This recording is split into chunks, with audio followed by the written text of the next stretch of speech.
विपत्ति के समय भयभीत हृदय अयोग्य निर्णय करता है और विपत्ति को अधिक पीड़ादायक बनाता है, किंतु विश्वास से भरा हृदय विपत्ति के समय को भी सरलता से पार कर जाता है।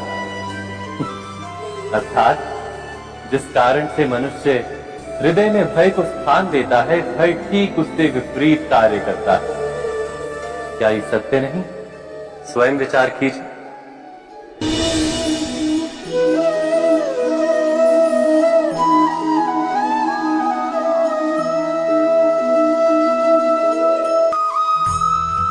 जीवन में आने वाले संघर्षों के लिए जब मनुष्य स्वयं को योग्य नहीं मानता, जब उसे अपने ही बल पर विश्वास नहीं रहता, तब वो सद्गुणों को त्याग कर दुर्गुणों को अपनाता है।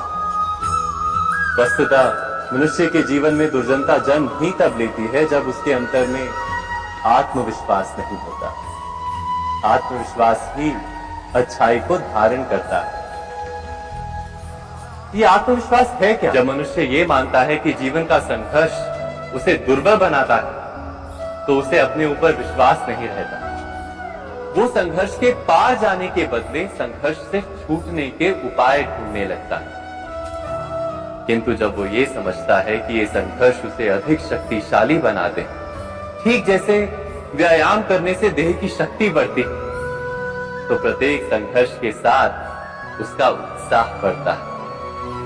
अर्थात आत्मविश्वास और कुछ भी नहीं, मन की स्थिति, जीवन को देखने का दृष्टिकोण मात्र है। और जीवन का दृष्टिकोण तो मनुष्य के अपने वश में होता है।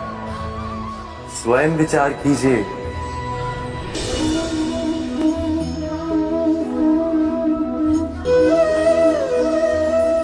सत्ता की लालसा सबके हृदय को घेरे रहती है।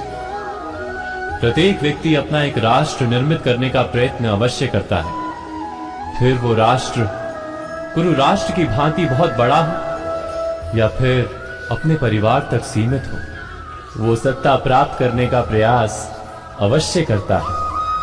किंतु सत्ता का वास्तविक रूप क्या है? क्या हमने कभी विचार किया है?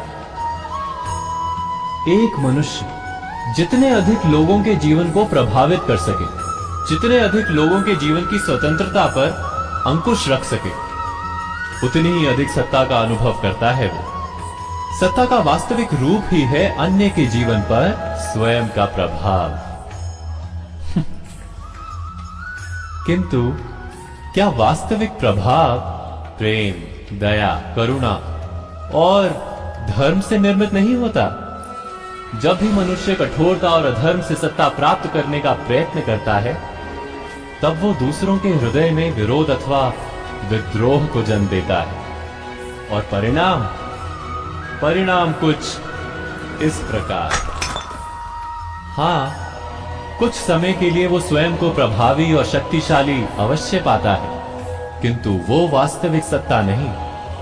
यही कारण है कि भृगु और वशिष्ठ जैसे ऋषियों की आज भी पूजा की जाती है, रावण और हिरण्यकशिपु की नहीं। इस पर तो आप विचार अवश्य करें। सत्य कहा ना?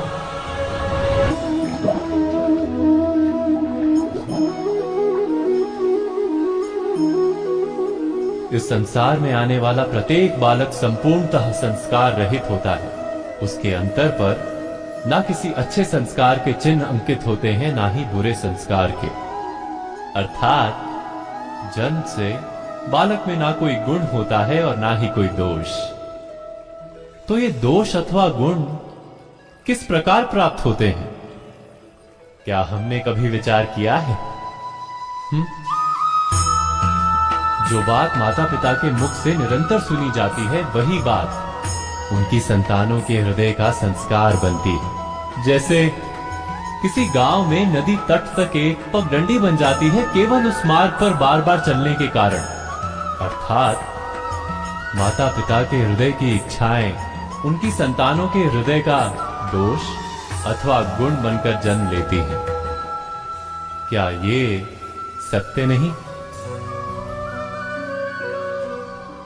पर फिर भी जब उनकी संतानों में कोई दोष दिखाई देता है, तो माता पिता आश्चर्य और दुख से भर जाते हैं। माता पिता का हृदय ये प्रश्न करता है कि उनकी संतानों में ये कुसंस्कार आए कहां से। सत्य तो यही है कि माता पिता अपनी संतानों को अनजाने में ही कुसंस्कार के बीज दे देते हैं, जो उनके संतानों की हृदय भूमि पर कुसंस्कार का वृक्ष बनकर उगता है। अर्थात अपनी संतानों को सुसंस्कारी और धर्ममय बनाने की आशा रखने वाले प्रत्येक माता पिता को प्रथम अपने हृदय की इच्छाओं पर अंकुश रखना क्या अनिवार्य नहीं?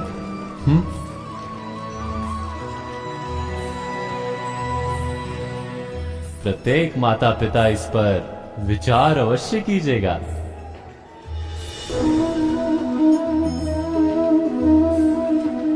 मनुष्य का स्वभाव है कि वो स्वयं को, अपने परिवार को, अपनी संतानों को अधिकतम सुख प्राप्त हो ऐसी इच्छा रखता है। इसी कारण से हम सदा श्रम और कष्ट से अंतर रखते हैं, विश्राम और सुविधाओं को बढ़ाने का प्रयास करते हैं। स्वयं अपने जीवन का विचार कीजिए, क्या ये सत्य नहीं कि हम अपनी संतानों के लिए सदा ही विश्राम और सुविधा का आयोजन करते हैं? पर क्या कभी सोचा है केवल विश्राम से क्या लाभ प्राप्त होता है?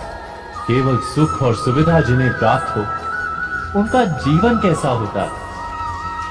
शरीर जब श्रम करता है तो अधिक स्वस्थ बनता है, बुद्धि भी जब कठिन चुनौतियों का सामना करती है तो अधिक तेजस्वी बनती है। ये हम सबका अनुभव है, पर हम शायद ये भूल जाते हैं कि मन और आत्मा को जब कठिनाइयां प्राप्त होती हैं तब वे भी अधिक बलवान होती हैं। अर्थात जब भी हम अपनी संतानों को श्रम और दुख से दूर रखने का प्रयास करते हैं, क्या वास्तव में उनके सुख का मार्ग बंद नहीं कर देते? स्वयं विचार कीजिए।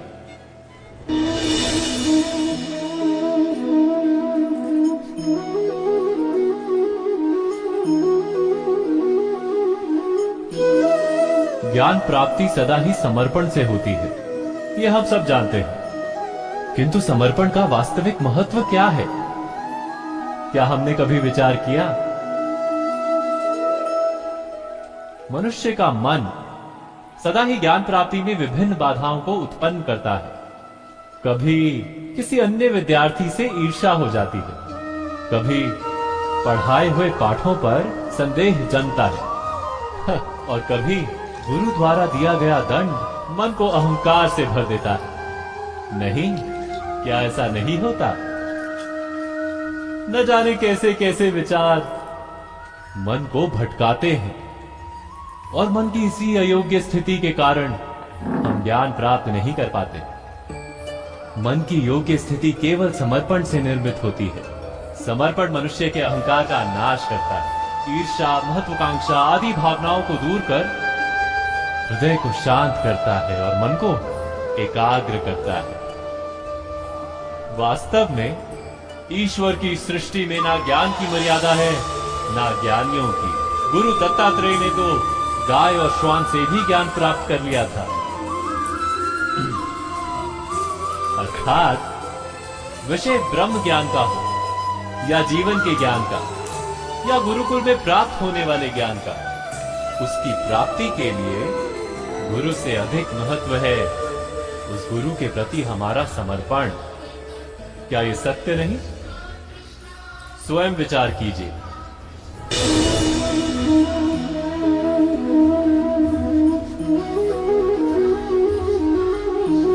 एक ही गुरु के पास शिक्षा प्राप्त करने वाले सारे शिष्य एक समान विद्या प्राप्त नहीं कर पाते। सारे शिष्य गुरु की बातें सुनते हुए अवश्य दिखाई देते हैं, उनकी पूजा करते हुए दिखाई देते हैं, किंतु एक समान विद्या प्राप्त नहीं कर पाते।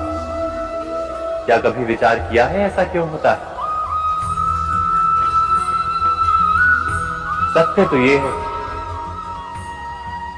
कि विद्या प्राप्त ना कर पाने वाले शिष्य समर्पण का दिखावा तो करते हैं, किंतु समर्पण का वास्तविक अर्थ नहीं समझ पाते। गुरु के चरणों में धूल चढ़ाने से, अथवा गुरु का आदेश मानने मात्र से क्या समर्पण सिद्ध होता है? नहीं।